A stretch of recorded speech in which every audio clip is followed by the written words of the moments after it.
that we paddled the right way, we paddled the right direction. We will remember so we don't forget. Look around you, look who you're by, and remember that. Remember who you're by, remember what today means to you. My elders that are here, thank you, my elders, for being here. Some of us were in college in the early 70s, maybe even the 60s, and remember the civil rights challenges America faced. And then you get into college right after that. I remember when they had minority affairs advisors in junior college in 1971. They had one Native American advisor at the University of Washington, one Afro-American instructor. Things have changed. Things have been good for all of us. Let's show our appreciation.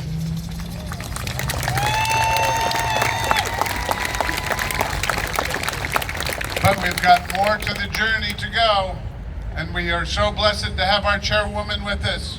So I'm honored to say a few words with you. Would you give a warm welcome to Chairman Terry Goban?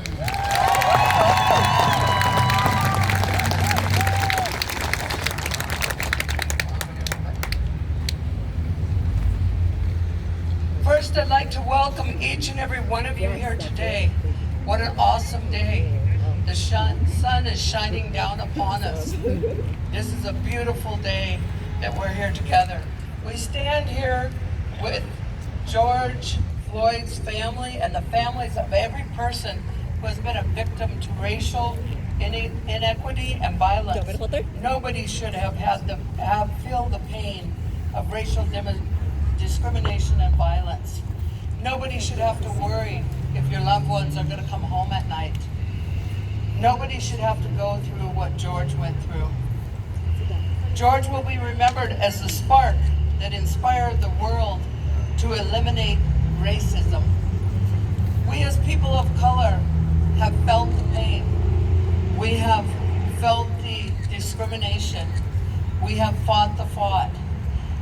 Today, we have endured a lot of hatred, but none of our children should have to go through this in the future. If we stand together as a community, we can change our future. We can build a world where we can see the value of a person instead of the color of their skin. We can become social justice warriors by challenging ourselves to treat each other better. My father, who was on council for 44 years, Stan Jones, Chohelo.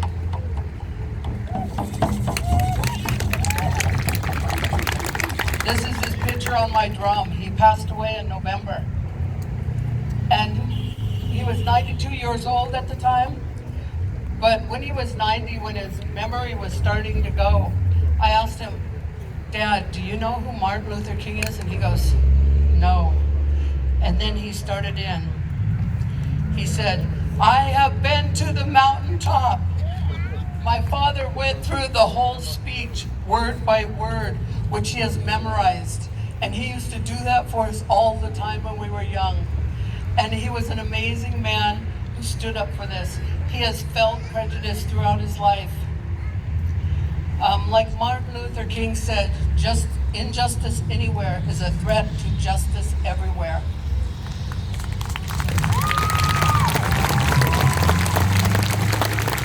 Darkness cannot drive out darkness. Only light can do that. Hate cannot drive out hate. Only love can do that.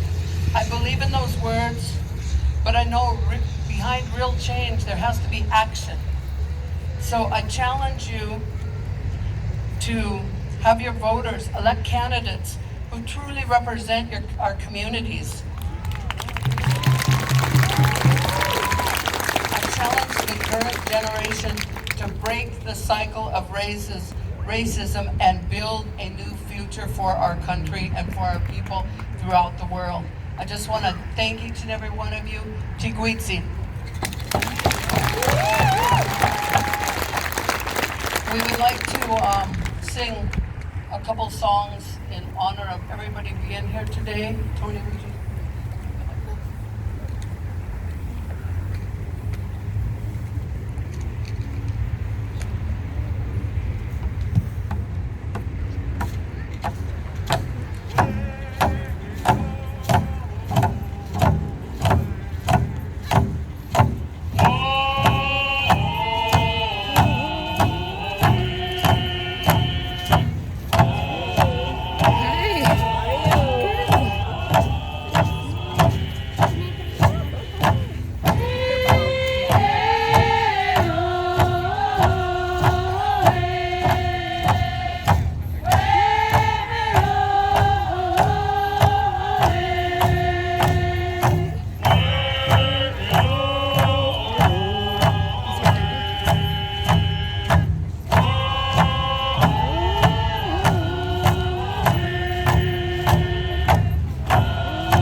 friends, relations. I want to thank you for allowing us to be here tonight.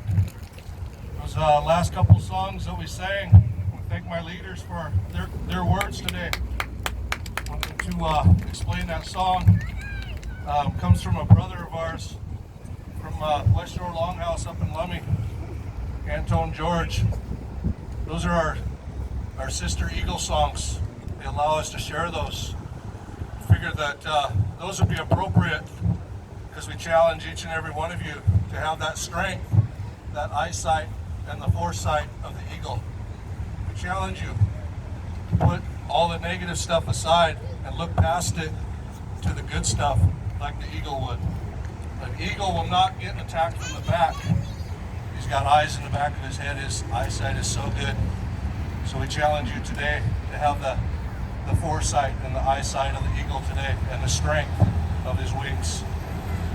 Lopasista, thank you all. Martin Apiayi. This is Marty. This is Marty. That wasn't my mistake. They told me who was coming up. Martin Apiayi is going to just a few words here.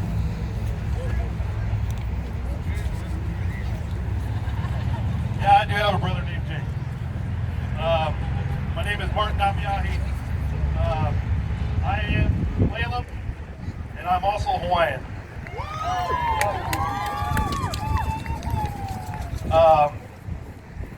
And I have to apologize, and I don't mean to offend anyone when I don't consider myself a person of color, because I belong to a group, to a sovereign nation. I am a Tulalip tribal member. Tribal member number 1324, and you cannot use that to go to the dump. My little daughter over here, she's going to turn 16 in a couple of days. And I was hearing the story of when we first moved up here. I come from San Francisco originally. My mom was born in Tulalip. She was part of what JJ was talking about the Indian Relocation Act, where our people were taken from their land and moved somewhere else to assimilate them into society, to give them, I guess, the tools that they needed to try to move forward in what we see today in this society. So we were not uprooted, but we made a choice to move back home to Tulalip. And I didn't know what racism was. I grew up with black people, Filipinos, Mexicans, and I had my native friends, white friends, and I didn't know what that was until I moved out here.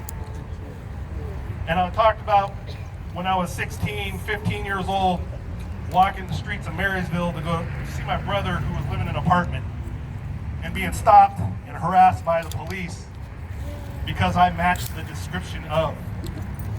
Now, how many people can say that? How many people can raise their hands and say, you match the description of somebody? Right? So that's what we've been dealing with our whole lives. We fit the description of. And it's sad that tactic is used to fish. To fish for something that they think, because the color of your skin, you might be a criminal. Now, they told me somebody was going around selling cleaning supplies. Well, what's the problem with that? Somebody's trying to help people clean. I see no problem with that. But I fit the description of. Several years later, or a couple of years later, while attending Marysville Pilchuck High School, me and 3 other tribal members were pulled out of my car at gunpoint by the Marysville police. Now, I don't know how anyone else would feel about that, with guns drawn on you, point blank in the face, and you're 16, 17 years old. How does that feel?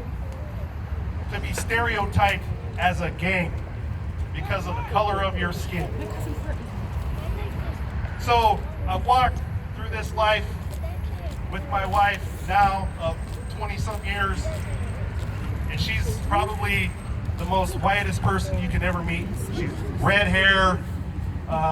You can see through her skin. But she loves me for who I am. As a Tulalip man, as a Hawaiian man. And I try to carry certain things with me throughout my life and carry myself in a certain way. And I gain knowledge in my walk of life, 45 years now, and I'm still trying to learn. When we walked into this and we marched into this park, I was overcome with so many different emotions. To see our people stand together with everyone else, kneel together with everyone else. White people walking the walk with us. I would never imagine this in a million years, for you to stand by us and to stand by our brothers and sisters and say enough is enough. Enough is enough. But I want you to say two more names with me. Two more names. Milo Harvey. Milo Say Harvey. it with me. Milo Harvey. Say it with me. Milo Harvey. Cecil Lacey. Cecil Lacey. Cecil Lacey. Cecil Lacey. My cousin was 20 years old when he lost his life to police brutality. He made a wrong choice, yeah. I got a remedy for that. He did some drugs, he did some things he wasn't supposed to do, but he was no threat. The man died naked because he made a wrong choice and went around the wrong corner. So his life ended at the hands of the Everett police. And it was brushed under the rug because they just wanted for it to go away. And for a long time, I carried that burden of hate with me towards them for a long time. And hate is something that you just cannot carry in your life. Hate is a heavy burden. Now, I don't know if how many of you listen to Brother Ali, rap artist from Minneapolis. He said, our hearts are meant to carry light. Our hearts are meant to take in light and reflect light. So you need to use your heart, what hearts are for, to carry that light, to reflect that light, and now to be the change. It's within us to change. And like my brother JJ said, this is the first step. It's not just about George Floyd. It's not just about all the others that lives were taken. It's about everyone whose lives were taken through systemic racism. That's what it's about. All lives will not matter. All lives will not matter until Black Lives Matter too. Thank you.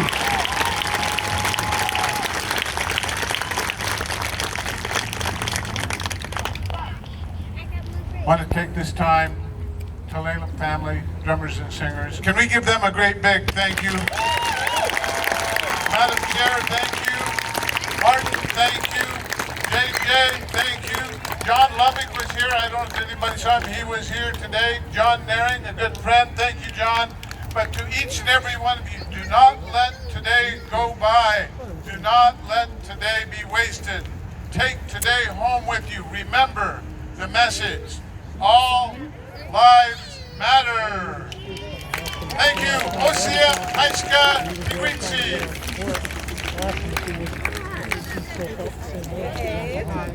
Oh my God.